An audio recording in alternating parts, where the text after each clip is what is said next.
Well, warm welcome to today's talk. It's Sunday, the 27th of February. Now, of course, ideally, the virus would realise there's an outrageous criminal war going on in Europe and quietly go away. But unfortunately, it won't. So I want to look at a little bit about the strategy we're using to get rid of the final sort of throes of this virus. Here it is here. It's caused all sorts of problems, but I do believe it's heading towards endemicity and a far smaller role in our lives, as this pandemic is not going to quite go away, but become endemic and only cause minor illness, albeit over a few potential years into the future, or even more than that into the future.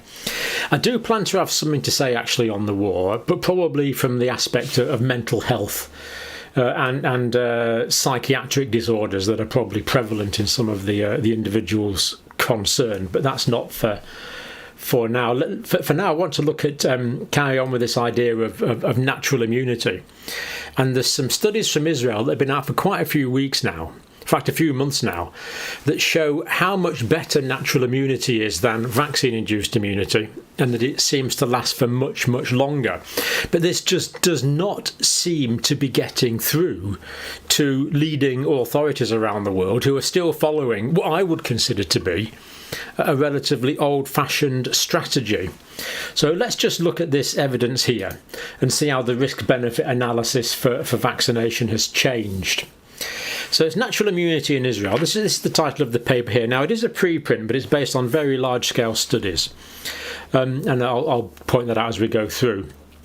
Early vaccinations were demonstrated to be significantly more at risk than later vaccinees. So early vaccinees, people that were vaccinated early, the immunity was declining, and they were at greater risk of people that were vaccinated later on. And this is from the Maccabee Healthcare Services in Israel. This represents 2.5 million people, 26% of the population of the country, and the authors say it provides a representative sample of the population of Israel. So basically this is as good as a whole population study. It's dealing with huge numbers. Now, they didn't use all of the numbers for all of the analyses. They picked samples, but they were remarkably large, matched sample, so they had groups to compare with. Now, there were three groups, a study comparing three groups. SARS coronavirus 2 naive individuals, in other words, people that had not had the infection but did have 2 doses of vaccine, 673,000 in that group, so pretty large. Previously infected but not vaccinated. So again, a pretty large group, and we have been appealing. There's several million people in the UK who have not been vaccinated, and we've appealed repeatedly for data on these people, comparing them with those that are vaccinated. Nothing seems to have come out of that as of yet. Previously infected with 1 dose of Pfizer vaccine, which is quite interesting, and again, pretty large number there. So single vaccinated, doubly vaccinated, infected, non-infected people. We evaluated 4 outcomes, 1st of June to the 14th of August. Now, let's note this is in Delta times. So strictly speaking, this does apply to Delta, although I will be giving evidence that I believe this applies to Omicron as well. So they were looking at SARS coronavirus 2 infection, as detected by PCR, symptomatic disease, confirmed by PCR, COVID-19 hospitalisation, and of course deaths. They were the 4 outcomes that they were looking at, and really the evidence that they give here for the efficacy of natural infection compared to vaccination is really quite impressive. Well, looking at these first set of results here, SARS coronavirus 2 naive individuals, in other words, they'd not been exposed to the virus, but they did have 2 doses of the vaccine, so they only had vaccine protection. And remember, there's this group here to compare it to, previously infected but not vaccinated, and a large group that they could compare this with. And they took into account when people were exposed, so whether it was natural infection or exposure to the vaccine, these were people that had been vaccinated or exposed in January or February.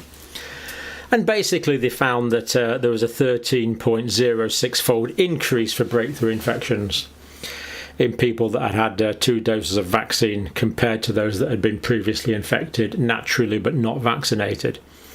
It really is quite an impressive result. So the vaccine immunity was waning much more quickly than the natural immunity. 13 times more likely to be infected about 9 months later.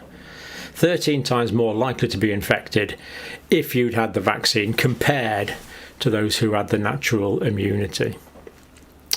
So the natural immunity winning out there big time, and the vaccine waning looking pretty ominous there, actually not looking good at all.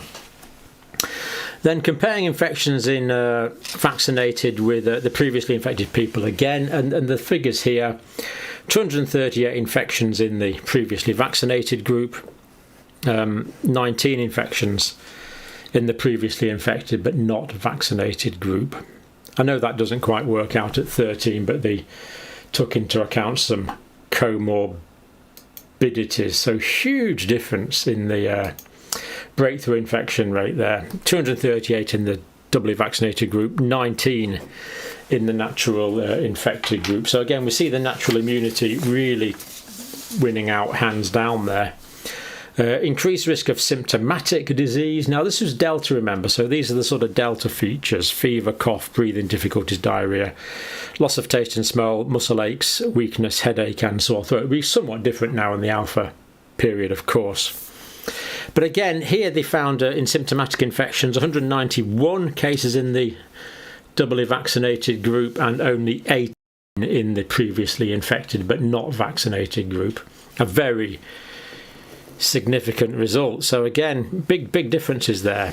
Risk of hospitalisation, 8 admissions in the vaccinated group, 1 admission in the previously infected groups, and thankfully no deaths in either group. So you could say 8 times more people infected in those that had 2 vaccines compared to those that had not been vaccinated but did have the natural immunity. You can see these are really quite significant differences, and yet they don't seem to have been fed through into government policies at all, really, as far as I can see. March 2020 to February 21, evidence of waning natural immunity was demonstrated. So there was some waning of natural immunity, but nothing like as much as the people that had been vaccinated. So SARS coronavirus 2 naive vaccinees, people that had the vaccine, i.e. vaccinated but no natural infection, and here they found nearly a 6-fold increase for breakthrough infections and a 7-fold increase for symptomatic disease. So again, when we're looking at the time period there from March 2020, much longer time period through to February 21, we're seeing reduction in immunity from people that had the infection, yes, but 6 times more reduction in people that have been vaccinated, and 7 times more in people that have been vaccinated, 7-fold reduction. So 7 people that had been vaccinated, 7 times more likely to get symptomatic disease compared to people that were enjoying protection from natural immunity. And that's over quite a long time period, because that, as we said, that goes from all the way from March 2020 to February 2021.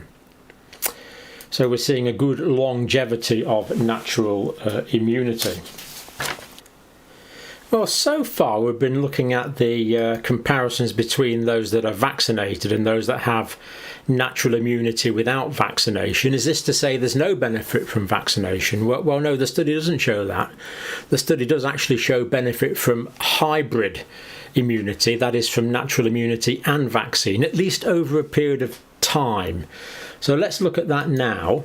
Previously infected versus vaccinated and previously infected. In other words, previously infected only, and those with what we call a hybrid immunity from vaccination and previous infection. And here they found 20 infections in the infected plus 1 vaccine group. So these people had natural infections and 1 dose of vaccine. But they found 37 infections in the unvaccinated group, in the infected but no vaccine group. So there is some advantage here to hybrid immunity. So what we can say here from this study really is that natural immunity from exposure to the virus is giving much better and longer lived immunity compared to vaccine immunity alone. But infection plus vaccination has got an added advantage. There is advantage to this hybrid immunity. But what really struck me in this study was how much more efficacious and how much more protection you get from natural immunity compared to vaccine immunity. And this is what doesn't seem to have filtered through into government policies yet. Because we've got millions of us currently being infected with Omicron, this has got to have a big immune boosting effect. And in my view, influences and changes the risk-benefit analysis for vaccination versus no vaccination in people that have had natural exposure, especially as the debate is going on in this country at the moment about vaccinating 5 to 11-year-olds, which is supposed to be starting in April, though to be quite honest the government doesn't seem to be too enthusiastic about it. So it probably is going to happen, but the uptake may not be very high.